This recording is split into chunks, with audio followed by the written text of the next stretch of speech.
I think I can say that the national identity is stronger, but at the same time, it is not the only tribe which we belong to, because we all have different layers to our identity. We are Singaporean, it's very important to us, but we are also Chinese Singaporean, or Malay Singaporean, or Indian Singaporean. We are also Christians, or Muslims, or Buddhists. You may be also have different political views. You may be pro-government, you may be pro-opposition. You may have different sexual orientations and therefore different circles of friends and different perspectives on the world. So these are all different layers to our identity which are always there. And I think if I'm honest about it, if we are honest about it, we'd say the national identity as a Singaporean is important, but it's not the only one we have. And for many Singaporeans, it is not the most important part of his identity. If you poll them, you will find for many Singaporeans, religion is a very important part of their identity, particularly for Muslims, particularly for Christians, and amongst the Christians, particularly amongst the non-Catholics. And there are other elements as well. Race is very important. Language is important, especially for the older generations. Younger ones all speak English, but even so, if the PM does a National Day rally and doesn't speak in Malay or Chinese, I think everybody will feel a sense of loss. So these are all other aspects, and we must know that, because we are one people, but that people, we're not all identical, and there are fault lines which we have to guard. SM, can I ask you about the challenges to this sort of togetherness, this sense of being one nation? You had at one point identified two opposing forces that challenge this sense of national identity. The first is the force of globalization. And you said we will all, like the chances that we will all become citizens of the world, and then that will just dissolve by globalization. It means you're not really a citizen of all countries, or no one in particular. Yeah. The second one is if we fought among ourselves and fractured along different lines within Singapore. Yeah. So today, I mean, you made the speech about 10 years ago. So today, of these two challenges, which one do you see as the greater? I think both remain risks. It's very hard to say which is the more salient one, because it varies with issues. If external development happens, for example, the war in the Middle East between Israel and Hamas, we feel that differential tugs in Singapore. We're all upset about it, but the Muslims are much more upset about it than the non-Muslims. It's a reality. It's natural. If something happens in India, the Indian Singaporeans, many of them, will have a much closer interest in that than non-Indian Singaporeans. If something happens in China or in Taiwan, again, there are different polls, and that's a poll on the majority community in Singapore. And you're talking about very powerful external forces. China's influence in the world is growing. India is developing, and with Mr. Modi is taking a much higher international profile. The war in the Middle East is going to go on for a very long time in one form or other. So we are going to be pulled in the immediate term from time to time in very different directions.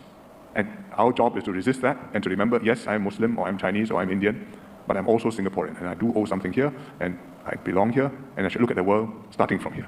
We have different identities. I'm not just Singaporean, I'm Chinese, and race and ethnicity are very powerful forces, as you say. Mr. Rajaratnam's idea of choice is choosing to forget some part of our identity. And when he said forget, he didn't mean it in the way of not knowing. He meant subordinating it to the Singaporean identity. So he said in his lifetime, he had no difficulty forgetting that he was Tamil Ceylon, that he was Sri Lankan, even though he had been born there. He had no difficulty forgetting that he was Malayan, even though most of his family was still there. He had no difficulty forgetting that he fought the communists or communalists. And he forgets because he does this in the service of being Singaporean. So I wonder whether you think today we are able to do this now, this forgetting of different parts of identity and sort of holding the nationality superior, and whether that will help in the ethnic and other polarizations that may occur. It's an ideal. Every time we recite the National Pledge, especially on National Day, you remind yourself that we should work towards that ideal. But realistically, we also know that race and religion are very, very powerful forces and very, very important to people. I will not ask for a show of hands, but if you ask yourself, do you consider, which element of your identity do you consider the most important? Your nationality, your race, your religion, your country of origin or country of birth, or your language which you speak? IPS did a survey recently. Only about more than a third put as the most important element of their identity nationality, Singapore. And the other 2/3 put something else. It's the way people are. And therefore, this is always going to be a tension. Because actually, we don't want all of us to forget that we're Chinese or Christians or Buddhists, or neither do we want to forget our mother tongues. We want to keep those parts of our identity. They are important to us. They give us a sense of history. We didn't poof and come into being in 1965. Yes. And not even in 1950, or I don't know, if you're very old, maybe 1945. Yes. We go back to ancient civilizations, ancient faiths, and they are part of us. And therefore, and in that sense, they give us a sense of ballast. I've been here a long time too. You may be 300 years as a great country, but my civilization is not younger than you. So I want to keep that. I want to keep the links it therefore gives us with the region, because the region is mostly, we have Muslim populations in Malaysia and Indonesia, our neighbors. I want to keep the links with China or Taiwan or Hong Kong, because we speak their language, we're familiar with their culture. I want to keep the links with South Asia, with India, even with Sri Lanka. And yet I don't want to be co-opted by them and be subsumed by them, or follow what is happening there, regardless of what it means to Singapore. And that is very, very challenging. So this, what it means to Singapore really is the glue that holds all of us and defines us Singapore. So there has to be something there is something which we hold in common together. We've grown up here, we've grown up, our friends are here, our family is here, we've made contributions here, we hope to do things here. This place is our home, and this place has its own interests. You are not a Chinese island, you're not an Indian island, you're not a Malay island or a country, you are a Singaporean country.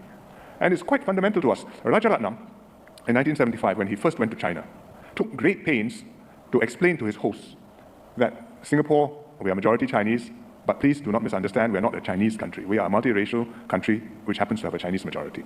And therefore, we treat you as we want to be your friend, but remember that we are a different country. But his Chinese hosts, they thought it was extremely natural that your population is 75% Chinese. You should naturally be thinking like us, and seeing the world like us, and taking positions like us. And they are very puzzled when we look like them, we sound like we share culture with them, and yet we don't quite have identical interests. And this puzzlement, well, I think maybe has improved a little bit over time, but it really hasn't disappeared, because even quite recently, some of them would say to us, 同文同种同宗同祖 为什么不同意? Same language, same culture, same ancestors, why not same view? Very puzzling. And yet, if we don't maintain the same view, very often we can agree, we work together, but sometimes we have to disagree, and you have to understand, well, we have different national interests. And if you don't understand that, then you cannot be a Singaporean. You cannot have a Singaporean identity. SM, shall we take some questions? Yeah, that's